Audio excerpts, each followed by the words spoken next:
Ancient Roman garum revisited. Oh God, Max, why would you do this to yourself? Why would you do this to yourself, and why would you do this to your neighbors as well? Oh my God! Wait, look, the Gyarados, the Gyarados, and the Magikarp. Oh, that's so cool. I'm sorry, are those Gyarados bookends? Holy shit! Yo, okay, wait, I need that. I need that in my life. Wait, that rules. That rules. Holy cow. Sorry, I got distracted by cool Pokemon merch. Have you ever asked yourself what would happen if I left 8 pounds of fish and 1 pound of salt to sit in a jar in the sun for 2 months? Why? Why? Why, Max? No.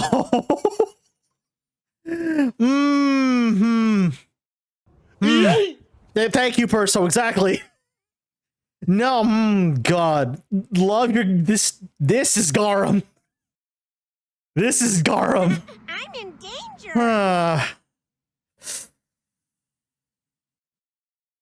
Oh Lord, give me strength. Here we go. All right. Okay. Okay. Well, of course you have. Well, the answer is you'd make garum, the fermented fish sauce of ancient Rome. So thank you to Factor for sponsoring this video as I make true fermented garum. This time on Tasting History. Oh God. Oh, I'm not doubting that it has some utility. I'm just saying it's gonna smell to high heaven. So what exactly is garum? Oh, well, God. one 7th century author, Isidore of Seville, said, garum is a salted liquid of fish, which formerly was made from the fish that the Greeks called garos. And although it is now made from an infinite variety of fish, it retains the original name that it had at its beginning. But I feel Isidore had never actually seen the product being made. So to be fair, and I say this as a Filipino person, fish sauce is pretty universal. It is also incredibly versatile. However, I will not doubt the fact that it smells awful. It is very pungent. It is incredibly potent. I will not doubt its culinary usefulness. However, but this is let me tell you, if I tried making this where I live right now, I think I'd be thrown out. Because yes, it is a salted liquid of fish, but it's how you get to that product that is so interesting. Okay. Now, the Roman poet Marcus Manilius, he did write about the process of taking fish and salt and putting them in a terracotta vat and letting them ferment. And then, being a poet, he describes the end result in some flourishing language. Their inward parts melt and issue forth as a stream of decomposition. Here a precious exudate flows out, which vomits up the flour of the gore, and mixed with salt, balances taste in the mouth. If you... no. No. I'm sorry. If you use that to describe it to me... No.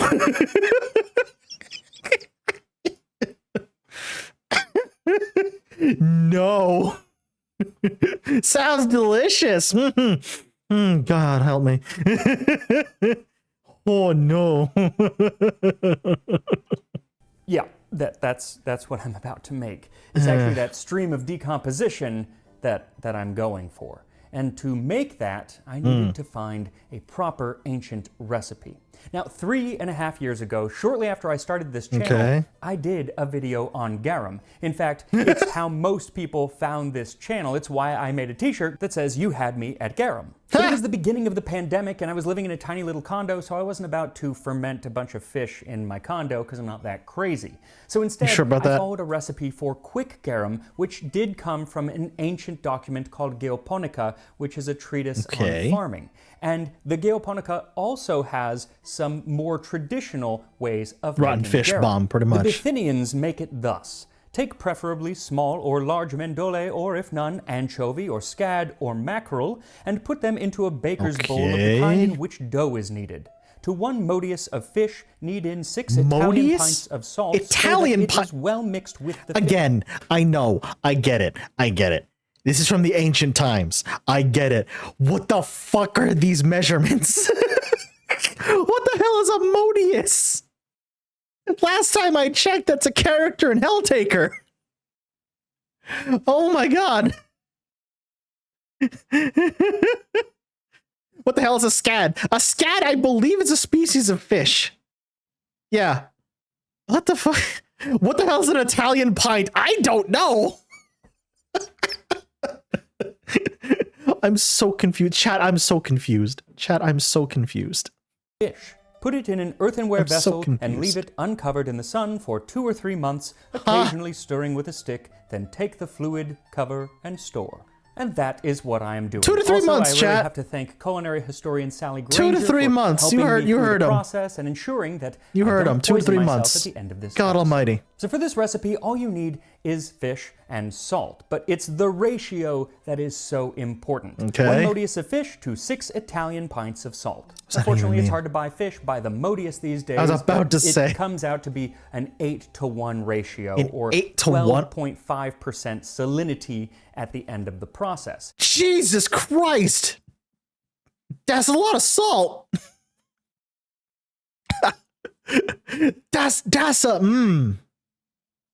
that's a lot of salt. Wow. And it's important to hit that because that's going to kill pretty much all of the bad bacteria that you don't want in this condiment. Now, most modern fish sauces have even Sounds a about higher right, but for salinity, fish sauce, 25 to kind of, yeah. 35% in some cases. But I am going to go with the ancient Roman percentages. Do not make this. Leave this to me. Watch and Watch be it. satisfied with this. Do not make it. But it I'm sorry for pausing the video so much, but seriously, I love how he has to go out of his way to tell us, hey, listen, don't make this. Unbelievable. I love it. I love it. Thank you, Max. If you do want to try garum, I will put links to where you can get certain modern versions of garum that are made. That definitely not poisonous. It's what I use here on the channel very often. Okay. So I'll put links to that down there, but this version, leave it to me. So first I went to my local fish market to buy the freshest fish that I could find. They didn't have the suggested mendole or scad or anchovy, but they did have mackerel, so nice. that's what I ended up getting, 8 pounds of it, and then 1 pound of the finest Italian sea salt that I could find. Then I chopped up the fish into large pieces. What I did not do is clean the fish, gut the fish, because you want the enzymes that are in the digestive tract of the fish to be in the jar. Yeah, right, you need that. That's actually what's going to do a lot of the breaking down for Right, you. yeah, you So I need chopped that, up the you need fish and that, you need started that. to add them to the jar along with the salt. And I wanted to make sure that the salt was rubbed into each piece of fish before dropping it in. Now I'm using a glass jar because I want to see the process as it goes, but more historical would be a terracotta jar of some sort. Once the fish and salt were added, I gave it a good plunging or two to make sure that everything was mixed together. What I did not add was any kind of liquid, so it's actually kind of hard to get it mixed together without liquid. Then I set it out in the sun, and I did cover mine because I didn't want any critters getting into it. We got raccoons, but I was opening the jar several times a day to make sure that enough oxygen was getting in, which helps to stop botulism. Now, before I said all that you needed was fish and salt, but really you also need a third ingredient, and that is time, specifically time out in the sun, at least 2 months out in the sun. So 2 months, if you're looking chat. for something that's not going to take 2 months, 2 months I'd at suggest minimum. a meal from today's sponsor, Factor. Factor delivers 2 months at minimum. Oh my good Lord in heaven. That's 50%. No, they easy can, love. They to can, meal yeah. In an instant. The same cannot be said for garum because, like I said, it takes 2 months, but it is an active 2 months. The day after I set the jar out, I got to mixing. And the first thing that I noticed was there was a lot more liquid. And it turns out that the salt that is added by osmosis draws the liquid out of the fish's flesh, and so it became a lot easier to stir. It's a lot of fish heads. And every day I would go out at least once, preferably twice a day, and mix the garum. And within just 4 or 5 days, I noticed that the fish really started to break down. Fins were falling off, bones were sticking out. It was something out of a horror film. Yeah, I was about to say that's something out of Junji Ito right there. About at the 2.5 week mark, that the fish were no longer recognizable as fish. Oh! There were still some bones, yes, but overall it was a thick brownish gray liquid that had a golden sheen of fat floating on top. Something reminiscent of a liquid that you'd see flowing out of a sewer pipe. Now, does that look nasty? Thanks, Yes, Max. But what was shocking was the odor, or rather lack thereof.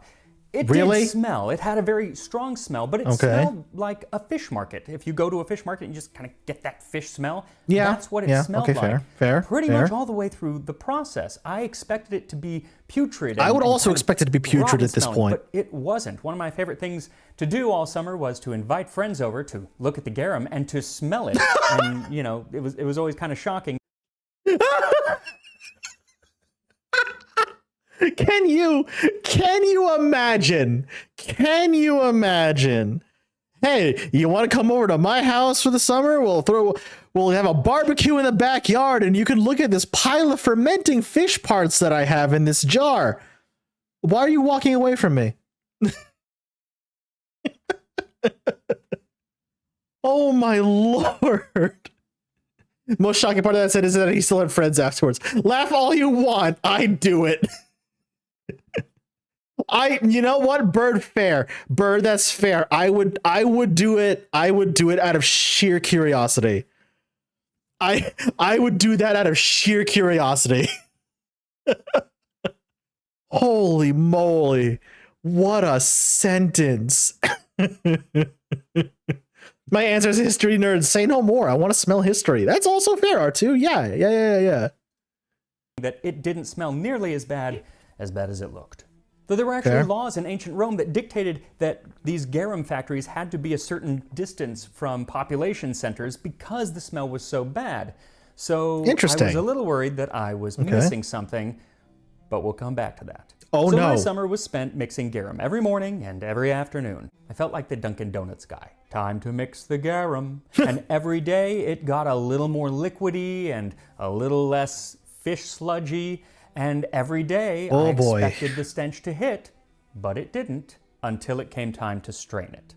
After a little over 2 months, I dipped a ladle in to pull out the brown sludge, and the moment that it came above the jar, tears welled up in my eyes. Flames on the side of my face. And I knew right away why there were laws about this being made away from towns.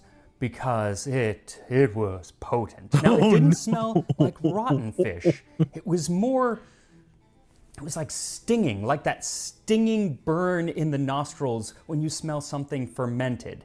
Okay. So I think that I knew that I had done something right. So I soldiered on. I had put in 2 months of work and I wasn't about to give up. So I kept going. What I didn't understand was how possibly that brown-gray sludge was going to turn into the beautiful, clear, amber-colored liquid that liquamen, which is the end product that we're making, is supposed to be like. Interesting. For the straining, Geoponica says, a deep, close-woven basket is inserted into the center of the jar containing these fish, and the liquid flows into the basket, and so liquamen is obtained, filtered through the basket. And I suppose if you have a really close-woven basket, you could do it in one step. I'm not exactly sure how, with all the sludge and everything, but maybe. But I ended up having to do it a few times, and I tried a few different mediums.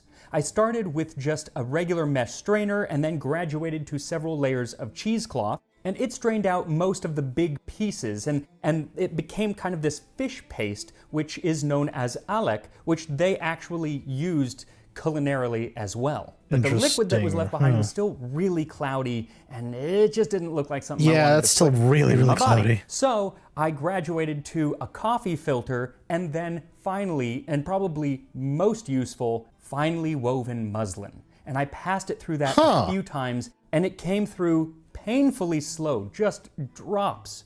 But what came out was indeed the clear amber-colored liquid that I was hoping to get. And while I strain enough to actually get a taste, let me tell you a little bit more about the history of garum. So as I That grin mentioned, says he's I trying have not to already throw done up. a video Exactly. talking about the history of garum way back when I started the channel before I had a beard. Truly, Tasting Wow. History is the house that garum built. But since then, I have found so much more new information. So while some of this may overlap with that original video, most everything is actually new information. I'm actually very interested So in this. Why Let's see. garum? Yeah, were the why ancient exactly? Romans and the ancient Greeks just That's really obsessed all I want to know with is why. this fish sauce? The answer is salt. Salt was used very often as a preservative, but very rarely was it mentioned as an ingredient in food. But being human, they still loved that salty taste. As Pliny the Elder says, in innumerable seasonings, it is the taste of salt that predominates, and it is fair. looked for Yeah, when we yeah. eat garum. So it was just a different, more complex way of salting your food. Even today, many that Asian checks, countries yeah. still produce Yeah. fish sauce for just that reason. And not only fish, but also soy sauce. It's the same idea. A way to add a saltiness, umami-ish, is that a word? Umami-ish flavor to your I'll count food. that It's as a just word. so much more I'll count that as a complex word. than just adding salt. In fact, when it comes to soy sauce, it's likely that it was used as a vegetarian alternative to a Japanese fish sauce called gyosho. It could be made with all sorts of fish, but the most prized versions were actually made from squid. And it turns out that garum too could be made with seafood other than fish. Garum could also be flavored with different herbs like oregano. There's actually a recipe attributed to Gargilius Martialis which calls for layers of salt and fish and herbs, though even he lived in the 3rd century. That's but it's likely interesting. That the I'll stick to my recipe store-bought salt, was thanks, yeah. altered much Yo, later okay, because it what's up, buddy? mentions spices as well, How's it going? like cinnamon and clove. And Yeah, that recipe Colonel, also it's liquid says to shit. let it rest for 7 days in the sun, then mix the sauce daily for 20 days. After that time, it becomes a liquid. And I gotta say, I don't really think that's long enough, but who knows? I haven't tried it. Now, what I am trying that's 20 today days is a versus 2 homemade months. garum, which is good, but it's not the best. The ancients write about what is the best garum, and it was called garum sociorum, or garum of allies, garum of friends. And it was made from all mackerel that came from southern Spain and northern Africa. Nowadays, the most prized garum like literally is made right in the from Strait of mackerel Gibraltar. in the fisheries of Carthage. It is called sociorum. 1,000 sesterces are paid for 2 congi of this exquisite liquor. Hardly any other liquid other than perfumes. Is that a commands lot? I such a can't tell. price. Is that a lot? Marcus Apicius thought it especially desirable for mullets to be drowned in a bath of garum sociorum. And it was this garum sociorum that the poet Martial suggested as a wonderful gift to be given during the mid-December festival of Saturnalia, which celebrated the agricultural god Saturn and I would call it a liquor. gift Yeah, giving. fair. And he says that when you send this gift, you should include an epigram. Accept this exquisite garum made from the first blood spilt of mackerel still breathing its last. An expensive gift. Well, I don't think it's very classy. That's to tell quite people the that it's an descriptor. expensive Holy gift cow. when you give it. But it That was is quite an the expensive descriptor. gift because Pliny said that it was 1,000 sesterces for 2 congi. That's about 1 year's pay for the average Roman legionary at the time. That's a lot of money, and not everyone could afford that. That's a lot of money. What the Martial fuck? has an epigram to be sent if you're sending less quality garum. Inferior garum. I confess it, the offspring of the tunny fish of Antipolis. Had I been that of a mackerel, I should not have been sent to you. So that makes it seem that you sent this inferior garum not because you couldn't afford the garum sociorum, but rather if you had got the good garum, you would have kept it for yourself. Yet even while garum was prized, some calling it the most that's kind of funny, I'm not gonna lie. Its pungency made it for an easy punching bag for the ancient Roman authors. Martial I can imagine, has an epigram about the eating habits of his friend Boeticus. Neither mullet, Boeticus, nor turtle dove delights you, nor is hare ever acceptable to you, or wild boar, nor do sweet meats please you, or slices of cake. Instead, you devour capers and onions swimming in disgusting garum, and the soft part of a gammon of bacon whose freshness is questionable. I suspect that there must be some other more secret vice in your stomach, for why, Boeticus, do you eat such disgusting things? You're my favorite ever. How bad do your eating habits have to be that your friend has to put you on blast like that? Holy shit.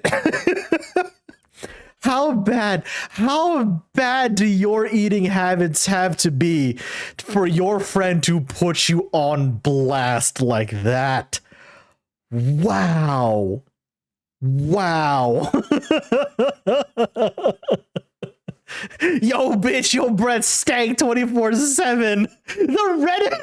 The Redditors of ye olden days.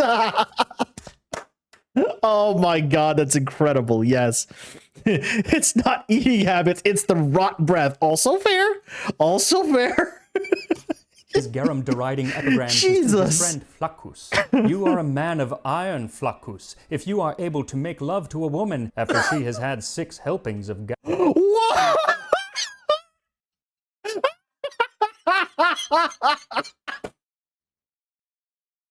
Damn. Okay, hold on. There's a lot to unpack here. I would not want to be this dude's friend because apparently he just puts his friends on blast 24/7. B, he has a point though. What the fuck? Flaccus was an ancient Chad. She smelled like a dried up lake. How are you gonna hit that?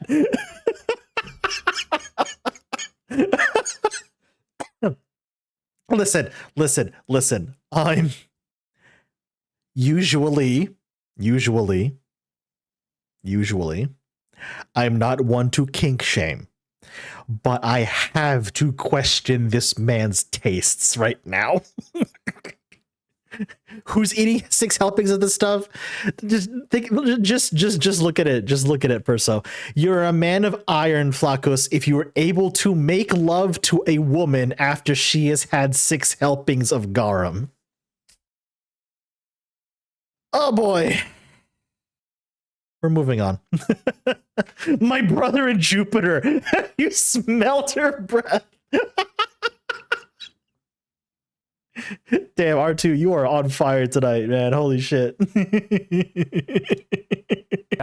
Garum was so potent that sometimes even animals shied away. Oh, God. Columella, in his treatise on agriculture, wrote, "Great care must be taken by the man in charge who feeds the bees when he must handle the hives, that the day before he has abstained from sexual relations and garum and all the liquids which..." Okay. Time out again. The garum I can understand. But why specifically the other thing, huh? Why?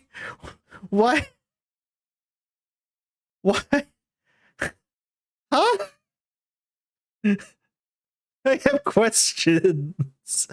They believe that bees could smell. Oh.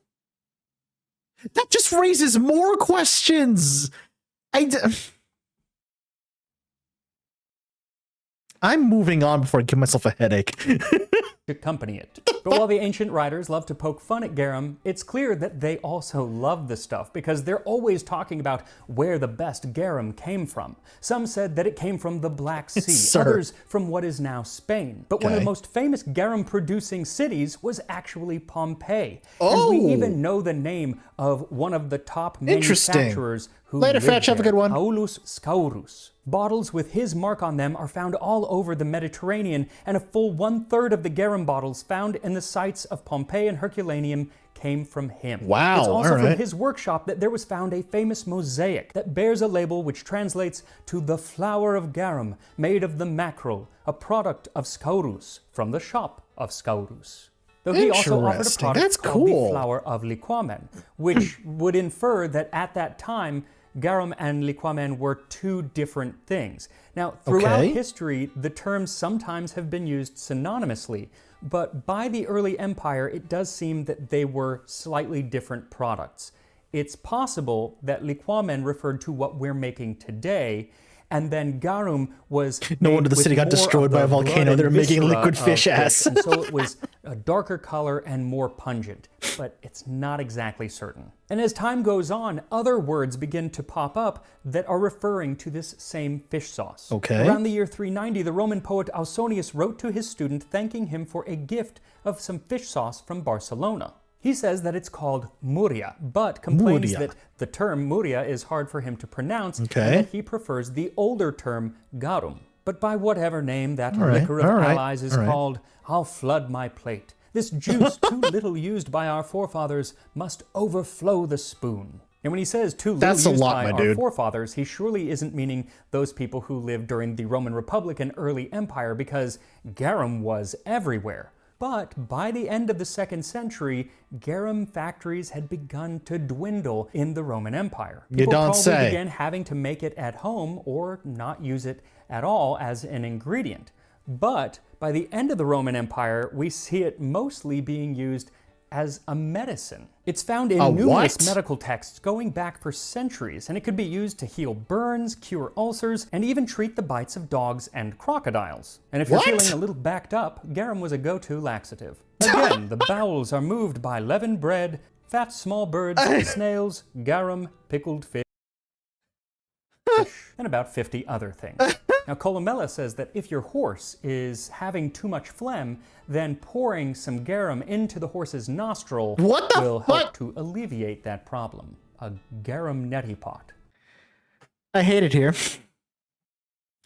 I hate it here. What the crap?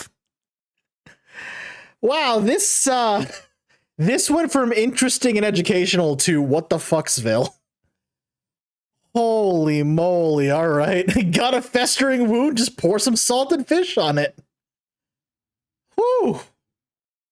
I wonder how anybody survived back then. My lord. Ugh.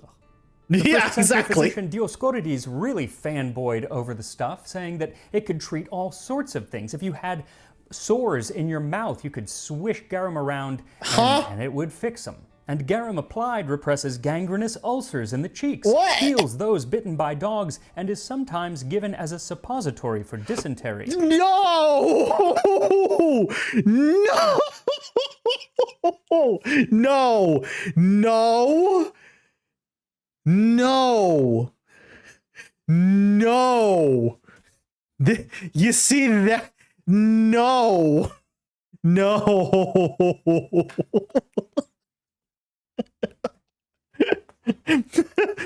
Good news, everyone! It's a suppository!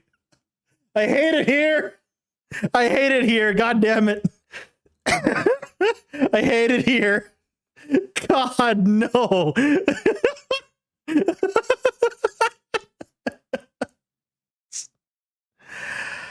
Maybe I should have gotten something alcoholic to drink and not just water. My god. And sciatica. Fortunately for me, this is tasting history, so a garum suppository is not in my future.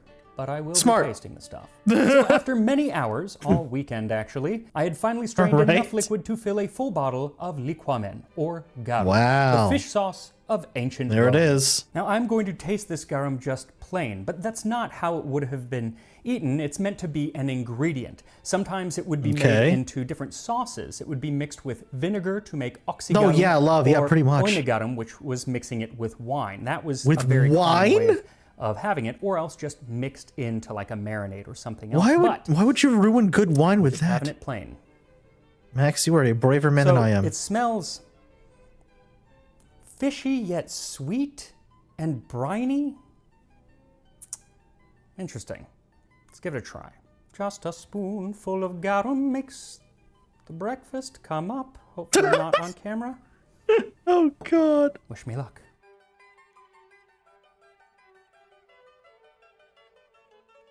Oh, interesting. Oh, that's very, very different than the other garum. So I've had this before. Yeah, you wouldn't want to kiss me after that. That is potent. But it's almost got some spice to it, like a little burn in a good way. And it's not fishy. It's meaty and it's kind of How? it feels not acidic. It's pungent. It's just like, and it kind of draws all of the liquid out of your mouth, kind of mouth drying. There's a word for that. I can't remember what it is. But Astringent, that's what yeah. it's doing. Now, what's really interesting is it is not nearly as salty as the other types of garum that I've had, or any East Asian fish sauce or soy sauce, which are really, really salty. This has a mild saltiness, so you're actually getting more flavor than the saltiness, which is interesting. Now, had this garum gone off, I'm not exactly sure how you know if it's gone off, but Apicius says that if your garum has gone off, he has a recipe to fix it, to make it good garum again. Interesting. To correct garum. If the garum develops a bad odor, invert an empty container, smoke it with burning bay and cypress wood, then pour in it the garum that has previously been exposed to the air. If it is too salty, add a sextarius of honey and stir, and it will be adjusted. But fresh must also provides the same result. Now, if you are cooking from Apicius, who was the major ancient Roman cooking author, that we This kind of still smells like have hot ass works death. from, you need garum or liquamen because it's in almost every single recipe that he has. It's in all of the sauces that he mentions, and when people talk about garum being the ketchup of ancient Rome, it's actually those sauces that they're referring to. People weren't usually just eating the garum. But it's also in savory dishes and sweet dishes. There's even a dessert, patina of pears, that's a sweet dish that uses fish sauce. And I included it in my cookbook, so I'll probably need to do an episode where I actually make it on the show. So I have questions. Oh my god. That's... Oh, that is a lot to take in, man. Holy cow. I was not expecting something he said would be that pungent to be actually kind of decent. I hesitate to call it good. But still, that is... Huh. I'll take his word for it, though. I'm not gonna make this stuff myself. I'll let him handle it. I have enough. I deal with enough fish sauce and Asian cooking already. That's fine. That's fine by me.